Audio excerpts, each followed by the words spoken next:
Welcome back to Room 57. Today, we open a case file that sends chills down the spine, not because of how bloody it was, but because of how calculated it seemed. A woman admired in her community, a husband murdered in cold blood, and a trail of evidence so subtle it nearly slipped through the cracks. This is the story of Leslie Jenea Chance, a respected school principal, a mother, a wife, and, if prosecutors are to be believed, a cold-blooded killer who orchestrated one of the most quietly chilling crimes in California's recent history. This isn't just a tale of domestic violence.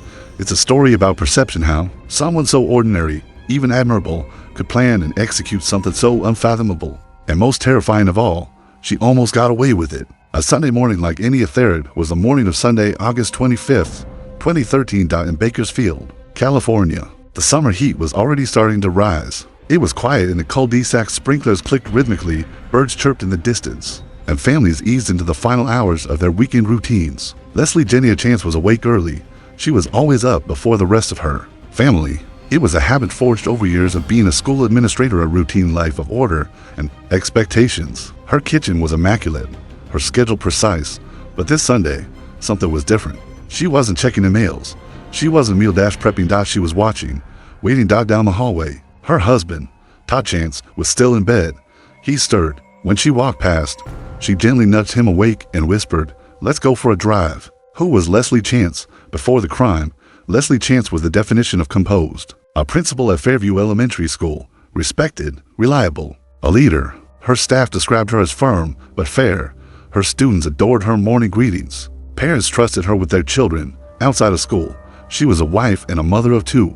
Her home life, at least on the surface, seemed ordinary, routine, structured, safe. But beneath the surface, tension had been brewing. In the weeks leading up to that Sunday morning, Leslie had discovered something that shattered her controlled world. Todd, her husband, had reconnected with an ex-girlfriend online. Nothing sexual, no explicit cheating, just friendly, nostalgic exchanges.